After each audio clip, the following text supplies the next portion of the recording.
Ya, Assalamualaikum warahmatullahi wabarakatuh. Di sini saya akan menjelaskan tantangan penerapan transformasi digital dalam pelayanan publik untuk mendukung reformasi birokrasi di Indonesia. Yes, bagian pertama yaitu pendahuluan, yaitu latar belakang. Di era revolusi industri 4.0 ini, sebagian besar kegiatan manusia menggunakan teknologi informasi dan komunikasi, yaitu menggunakan Internet of Things, Big Data, otomatisasi, robotika, dan Artificial Intelligence. Perkembangan teknologi tersebut dapat mempercepat semua kegiatan manusia dalam melakukan kegiatan sehari-hari, sehingga era revolusi industri ini akan merubah perilaku manusia yang dulunya bergantung dengan tenaga manusia ke arah digital. Tidak terkecuali juga pada birokrasi yang harus beradaptasi dengan kondisi era revolusi industri 4.0 ini. Dengan melakukan digitalisasi atau melakukan pelayanan publik secara digital untuk mempercepat proses pelayanan. Reformasi birokrasi menuntut adanya peningkatan efektivitas dan efisiensi pada sistem, proses, dan prosedur yang dijalankan dalam lingkungan birokrasi, di mana birokrasi sudah dikenal sebagai suatu organisasi yang kaku, berbelit-belit, dan cenderung memperlambat masyarakat untuk menyelesaikan segala urusannya. Maka, untuk mencegahnya, pemerintah mengupayakan mereformasi birokrasi yang salah satunya menggunakan teknologi informasi dan komunikasi sebagai jalan untuk mengatasi masalah tersebut. Pelayanan publik harus mulai mengubah cara pelayanan dari manual ke digital. Untuk mendukung perubahan pelayanan itu, Presiden mengeluarkan Perpres nomor 95 tahun 2018 tentang sistem pemerintahan berbasis elektronik. Kemudian pada awal bulan Desember 2021 kemarin ada wacana PNS akan digantikan dengan robot atau robot AI atau Artificial Intelligence 10 tahun mendatang. Ya, kemudian bab kedua yaitu tinjauan pustaka. Yang pertama, transformasi digital. Transformasi digital dapat diartikan sebagai proses transformasi aktivitas, proses, dan model bisnis secara keseluruhan dengan memanfaatkan perkembangan teknologi. Perkembangan teknologi informasi dan komunikasi yang semakin tinggi menjadi salah satu pendukung dalam transformasi digital ini. Dalam praktiknya, transformasi digital adalah kegiatan yang bergantung pada penggunaan teknologi saluran komunikasi digital yang canggih, penggunaan kecerdasan buatan atau artificial intelligence untuk memproses data yang tersimpan menjadi lebih cepat, sehingga akan meningkatkan produktivitas perusahaan atau organisasi. Transformasi digital membawa perubahan dalam segala aktivitas organisasi menjadi lebih cepat daripada dengan sistem analog yang sebelumnya. Yang kedua yaitu pelayanan publik. Pelayanan publik adalah kegiatan atau rangkaian kegiatan dalam rangka pemenuhan kebutuhan pelayanan sesuai dengan peraturan perundang-undangan bagi setiap warga negara dan penduduk atas barang, jasa, dan atau pelayanan administratif yang disediakan oleh penyelenggara pelayanan publik.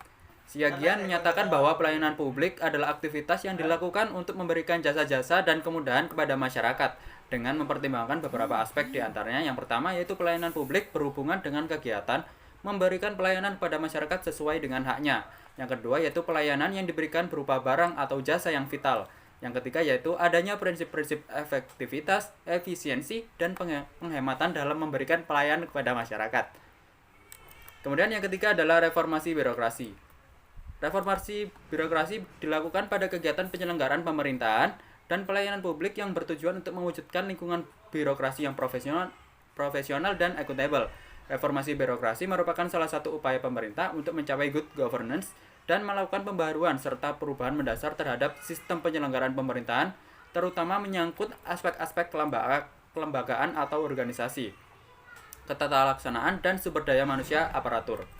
Reformasi birokrasi yang disesuaikan dengan revolusi industri 4.0 atau bisa juga disebut reformasi birokrasi 4.0 menjadi salah satu solusi yang mencakup tiga aspek utama, yaitu kolaborasi, inovasi, dan pemanfaatan teknologi informasi dan komunikasi. Di masa depan, teknologi informasi akan berperan penting dalam manajemen sumber daya manusia aparatur. Kemudian bab ketiga yaitu pembahasan. Yang pertama yaitu transformasi digital pada pelayanan publik di Indonesia. Transformasi digital adalah bagian proses dari perkembangan teknologi dan perubahan yang terjadi ketika penerapan teknologi digital merupakan suatu kebutuhan di semua aspek dalam kehidupan masyarakat yang sebelumnya menggunakan cara manual. Sistem otomatisasi pada teknologi digital semakin menjadi kebutuhan yang serius dalam pemberian layanan kepada masyarakat. Di sektor swasta, transformasi digital sudah diterapkan untuk mempermudah pelayanan dengan memanfaatkan perkembangan teknologi tingkat tinggi. Contohnya yaitu dari perusahaan startup seperti Gojek dan Tokopedia. Saat ini, layanan yang dapat diakses anytime, anywhere, dan any device menjadi tuntutan kebutuhan masyarakat. Sehingga transformasi digital menjadi urgensi yang harus dipenuhi oleh setiap penyelenggara pelayanan publik. Maka aktivitas pelayanan publik dengan transformasi digital diterapkan untuk membawa perubahan pada budaya pelayanan publik yang ada pada sebelumnya. Bersamaan dengan era revolusi industri 4.0, transformasi digital akan memberikan stimulus pada sistem penyelenggaraan pelayanan publik. Pelayanan publik yang berbasis teknologi analog akan tergantikan dengan teknologi berbasis digital. Transformasi digital bisa mencakup dan menghubungkan atau mengintegrasi semua area layanan yang ada di daerah-daerah di seluruh Indonesia dengan sistem yang berbasis online dan aplikasi. Didukung dengan sistem yang berbasis online, akan membantu mempercepat proses perpindahan data tersebut. Hal tersebut akan memberikan manfaat berupa efektivitas dan efisiensi dalam memberikan layanan lebih cepat kepada masyarakat. Pada tanggal 3 Agustus 2020 dalam rapat terbatas perencanaan transformasi digital, Presiden Republik Indonesia Joko Widodo memerintahkan untuk mempersiapkan roadmap transformasi digital di sektor-sektor strategis, salah satunya yaitu di sektor pelayanan publik. Pemerintah Indonesia sendiri telah melahirkan berbagai kebijakan pelayanan publik yang mendukung pelaksanaan semangat transformasi digital. Kebijakan tersebut antara lain integrasi layanan, portal informasi, sistem pengelolaan pengaduan nasional dalam aplikasi lapor, kebijakan inovasi pelayanan publik, e-service, serta evaluasi pelayanan publik yang merupakan bagian dari penilaian indeks pelayanan publik. Pada tahun 2020, pemerintah sudah mengencarkan prinsip yang bernama DILAN atau kepanjangannya yaitu Digital Melayani. Transformasi digital merupakan salah satu upaya yang dilakukan oleh pemerintah Indonesia dalam mewujudkan reformasi birokrasi di era revolusi industri 4.0 ini. Teknologi informasi dan komunikasi harus dimanfaatkan secara intensif dan masif untuk mendukung pelayanan publik yang efektif. Penerapan transformasi digital ini akan menyentuh berbagai aspek yang ada di organisasi pemerintah, dimulai dari prosedur, aturan, hingga perubahan perilaku dari para birokrat itu. Maka dari itulah dengan menerapkan transformasi digital bisa juga sekaligus mewujudkan reformasi birokrasi. Menurut Dwianto pada bukunya tahun 2011, dia menyatakan bahwa birokrasi pemerintah dapat mengembangkan penggunaan teknologi informasi dan komunikasi dalam pelaksanaan kegiatan pemerintahan, mempermudah interaksi dengan masyarakat, dan mendorong akuntabilitas serta transparansi penyelenggaraan pelayanan publik.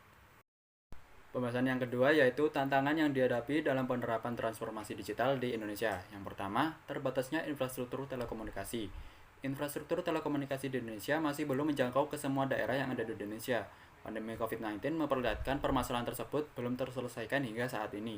Permasalahan itu mulai terasa ketika ada peningkatan penggunaan internet di masa pandemi kali ini yang diakibatkan adanya kebijakan work from home dan pembatasan sosial. Work from home sangatlah membutuhkan internet yang lancar tapi tidak dibarengi dengan infrastruktur yang memadai. Teknologi digital dengan didukung oleh penggunaan internet menjadi suatu kebutuhan yang paling penting dalam melakukan kegiatan sehari-hari. Akan tetapi, peningkatan penggunaan internet yang semakin tinggi tidak dibarengi dengan perkembangan infrastruktur yang ada.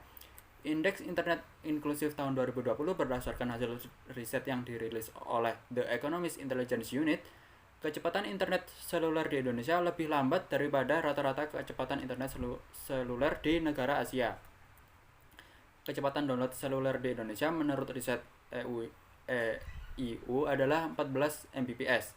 Sementara angka kecepatan download rata-rata negara Asia adalah di angka 30,9 Mbps. Sementara untuk kecepatan rata-rata upload di Indonesia adalah 10,9 Mbps. Kecepatan upload rata-rata Asia mencapai 12,9 Mbps. Penetrasi koneksi internet 4G sudah mencakup 92,7% semua pengguna internet di Indonesia, tapi kecepatan internet di seluruh daerah di Indonesia masih belum merata. Masyarakat di beberapa daerah menilai akses internet masih termasuk barang mewah karena kecepatan internet tidak semaksimal di kota-kota besar. Ledakan penggunaan internet pada masa pandemi ini menyebabkan koneksi internet melambat dan berkurang sebanyak 4,4% di tahun 2020. Hal ini menandakan infrastruktur telekomunikasi masih belum mampu mengimbangi penggunaan internet yang besar. Padahal di era revolusi industri 4.0, diprediksi penggunaan teknologi digital akan semakin meningkat karena perubahan pola hidup masyarakat. Menkominfo menuturkan bahwa tantangan dalam pembangunan infrastruktur telekomunikasi adalah kondisi geografis negara Indonesia itu sendiri yang merupakan negara kepulauan. Hal inilah yang perlambat dalam pembangunan infrastruktur seperti pemasangan kabel optik di lautan. Kemudian kondisi alam perhutanan yang lebat seperti di daerah Kalimantan dan Papua menambah kesulitan dalam pembangunan infrastruktur tersebut. Hambatan yang lain dalam pembangunan infrastruktur telekomunikasi adalah jaringan listrik. Daerah yang termasuk 3T, tertinggal, terdepan, dan masih memiliki masalah dalam hal jaringan listrik. Jika listrik saja menjadi masalah utama, maka transformasi digital pada pelayanan di daerah masih jauh untuk diterapkan. Infrastruktur telekomunikasi ini pun menjadi faktor keberhasilan transformasi digital pada pelayanan publik di semua daerah di Indonesia. Selain itu, fasilitas teknologi informasi dan komunikasi di lingkungan birokrasi juga perlu diperhatikan dalam infrastruktur telekomunikasi. Teknologi informasi dan komunikasi dari lingkungan birokrasi ditemui berbeda-beda di tiap daerah. Daerah perkotaan memiliki teknologi digital yang lebih maju ketimbang teknologi yang ada di daerah pedesaan. Teknologi digital adalah perkembangan dari teknologi analog yang berarti lebih maju ketimbang teknologi sebelumnya.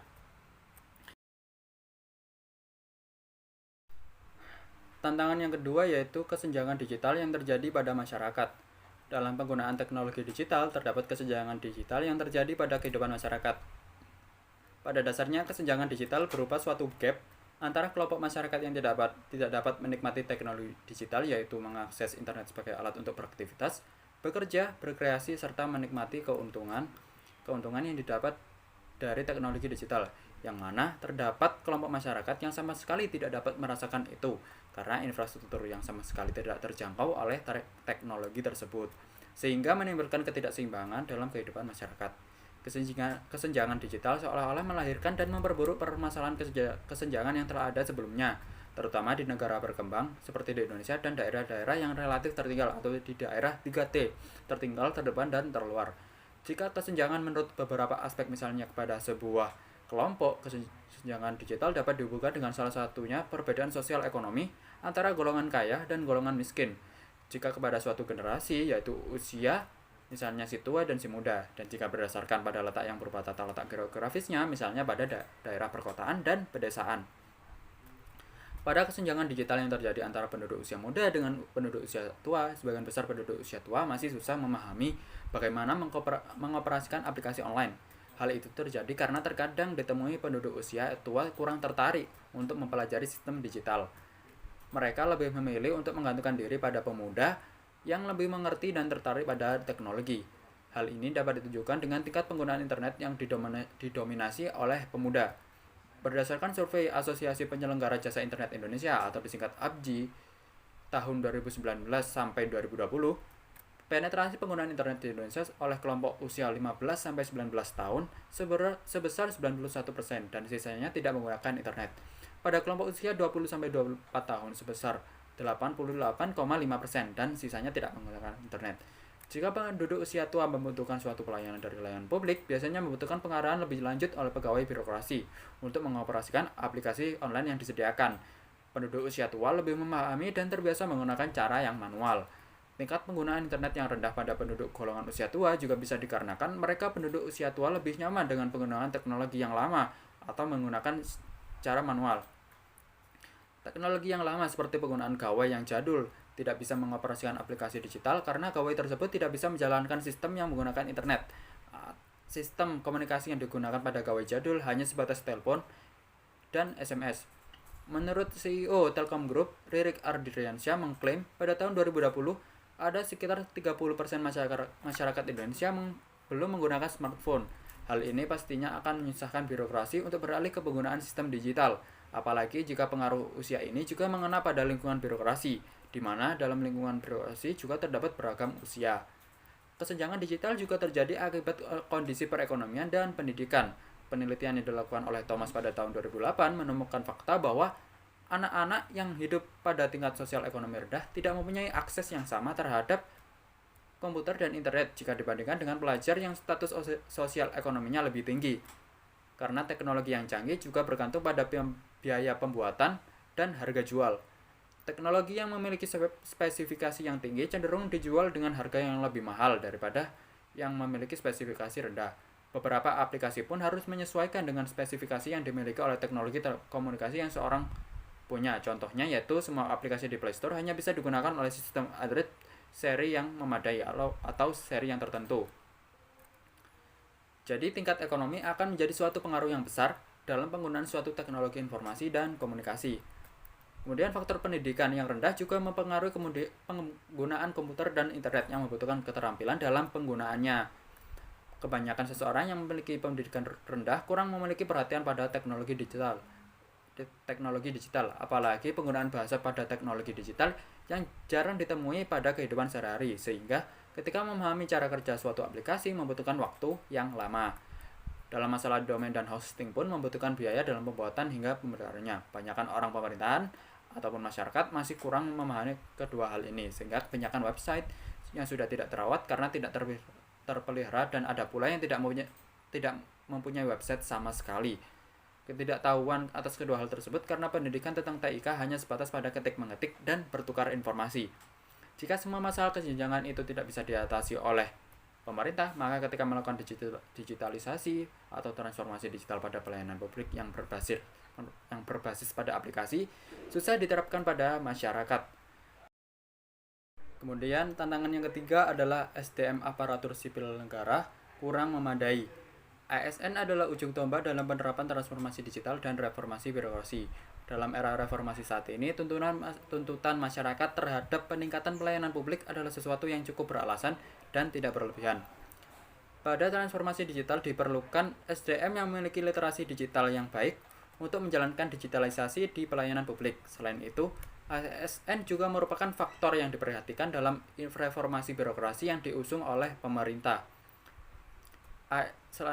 Tapi sebagian dari ASN tidak memiliki kompetensi dalam penerapan digitalisasi pada pelayanan publik. Di luar kompetensi digital yang dimiliki ASN, juga sering dipertanyakan oleh masyarakat. Rendahnya kompetensi dan performa para pejabat pimpinan tinggi diperkirakan sebanyak 34,5%. Kompetensi perlu diperhatikan karena otomatisasi dalam dunia digital juga masih memerlukan peran dari manusia. Klasifikasi jabatan untuk bidang yang memiliki keterkaitan dengan TIK hanya sebatas jabatan fungsional statistisi dan jabatan fungsional peranata komputer. Berdasarkan data Badan Pusat Statistik atau BPS tahun 2019, terdapat 6.783 pejabat fungsional statistisi dan peranata komputer dari total 953.371 pegawai negara sipil yang ada. Kementerian atau lembaga atau hanya sekitar 0,7% dari total PNS di instansi pemerintah pusat. Birokrasi di Indonesia kurang bisa menerima persaingan, belum berorientasi pada kinerja, kurang disiplin, dan kurang inovatif. ASN di Indonesia menjadi profesi yang paling dicari karena gaji dan tunjangan yang diberikan kepada setiap pegawai, sehingga orientasi pada kinerja masih terasa kurang. Selain itu, sebagai pegawai di organisasi non-profit membuat ASN susah untuk dinilai output kinerjanya. Inovasi pada lingkungan birokrasi juga kurang terlihat karena terlalu bergantung pada SOP yang ada. Hal ini ditunjukkan pada generasi baby boomers yang memiliki karakter yang mengedepankan tata krama birokrasi. Inovasi diperlukan dalam transformasi digital untuk membangun atau menciptakan konten layanan yang akan diberikan kepada masyarakat. Konten layanan adalah suatu hal yang paling penting dalam transformasi digital di pelayanan publik. Inovasi yang ada pada lingkungan birokrasi selalu dibatasi dan bergantung pada regulasi yang dikeluarkan oleh pemerintah, karena birokrasi telah lama bergerak atas dasar kontrol dan kepatuhan terhadap aturan. Kemudian pembahasan yang ketiga yaitu solusi yang dapat diambil oleh pemerintah untuk menghadapi tantangan-tantangan yang sudah disebutkan tadi. Adanya beberapa tantangan tersebut bukanlah suatu halangan untuk menerapkan transformasi digital pada organisasi birokrasi. Tantangan tersebut harus segera diatasi agar transformasi digital segera terwujud. Pemerintah harus segera menyelesaikannya dengan melakukan pembangunan infrastruktur dan melakukan edukasi kepada masyarakat maupun ASN tentang pelayanan secara digital. Sekjen Kementerian Kominfo Niken menyatakan dengan adanya instruksi Presiden Jokowi pada bulan Agustus 2020, Kementerian Kominfo di tahun 2021 akan mendapatkan kenaikan anggaran yang sangat luar biasa, yakni sebesar 30,5 triliun rupiah. Rencananya, anggaran itu difokuskan guna mengakselerasi transformasi digital untuk penyelenggaraan pemerintahan. Selain itu, juga untuk mewujudkan pelayanan publik yang efisien, cepat seperti di bidang pendidikan, kesehatan, pemerintahan, dan lain-lain. Kemudian juga mengonsolidasikan dan mengoptimasi infrastruktur dan layanan bersama serta mewujudkan inklusi masyarakat di wilayah prioritas pembangunan dan mendorong kesetaraan dengan tambahan akses internet pada sekitar 4.000 desa dan kelurahan di daerah 3T. Di wilayah-wilayah tersebut masih mengalami kekurangan akses internet karena kekuatan sinyal di daerah tersebut masihlah minim. Maka pembangunan infrastruktur telekomunikasi harus segera dibangun untuk mempermudah proses transformasi digital di semua daerah di Indonesia. Pada proses pembangunannya, pembangunan infrastruktur telekomunikasi juga harus bekerja sama dengan PLN akan adanya ketersediaan listrik. Selain itu juga memastikan apakah sambungan listrik di daerah 3T sering mendapatkan kendala atau tidak. Maka sebelum membangun infrastruktur telekomunikasi daerah 3T, pemerintah terlebih dahulu membangun akses listrik ke semua desa yang ada. Karena teknologi digital juga bergantung dengan akses listrik. Pembangunan jalan juga termasuk dalam pembangunan dasar yang dilakukan pemerintah untuk mendukung pembangunan infrastruktur telekomunikasi sebagai akses melakukan pembangunan. Kemudian pemerataan jaringan internet 4G ke seluruh daerah di Indonesia juga harus dilaksanakan. Dari pendekatan administratif data pada tahun 2020, dari total 83.218 desa dan kelurahan yang ada di Indonesia, ada sekitar 12.548 desa dan kelurahan yang belum terjangkau sinyal 4G. Pemerintah harus segera menyelesaikan masalah ini dengan memperluas cakupan jaringan 4G ke seluruh daerah di Indonesia. Dengan adanya cakupan jaringan 4G yang mengena pada seluruh daerah di Indonesia, maka rencana transformasi digital di pelayanan publik akan tercapai. Pemerintah sebenarnya sudah menghadirkan solusi saat ini, yaitu dengan pembangunan proyek Palaparing. Palaparing merupakan proyek infrastruktur telekomunikasi berupa pembangunan serat optik di seluruh Indonesia mencapai sepanjang 36.000 km. Proyek itu terdiri atas 7 lingkar kecil serat optik untuk wilayah Sumatera, Jawa, Kalimantan, Nusa Tenggara, Papua, Sulawesi, dan Maluku, dan 1 backhaul untuk menghubungkan semuanya. Proyek ini akan mengintegrasikan jaringan yang sudah ada dan dengan jaringan baru pada wilayah timur di Indonesia. Proyek ini diharapkan dapat membantu menjangkau daerah-daerah tertinggal dalam hal akses internet. Selain membangun dan memperbaiki infrastruktur, pengembangan SDM juga perlu diperhatikan pada transformasi digital ini, baik di tingkat ASN maupun masyarakat. Kominfo sudah memiliki terobosan berupa program komprehensif untuk membina keterampilan digital talenta digital Indonesia di 3 level, yaitu tingkat dasar, tingkat menengah, dan lanjutan. Pada tingkat dasar, Menkominfo melaksanakan Gerakan Nasional Literasi Digital Indonesia yang diberi nama Siber Kreasi. Di tingkat menengah, Kementerian Kominfo menyiapkan stimulus untuk melatih talenta digital melalui program Digital Talent Scholarship atau disingkat DTS pada tahun 2021. Pelatihan-pelatihan tersebut berupa pelatihan untuk Big Data Analytics, AI, Cloud Computing, and Cyber Security untuk menjaring talenta digital baru. Di tingkat lanjutan literasi digital, program DTS ditujukan untuk para pemimpin di tingkat strategis untuk membantu mereka mengoptimalkan teknologi digital dalam pengambilan keputusan.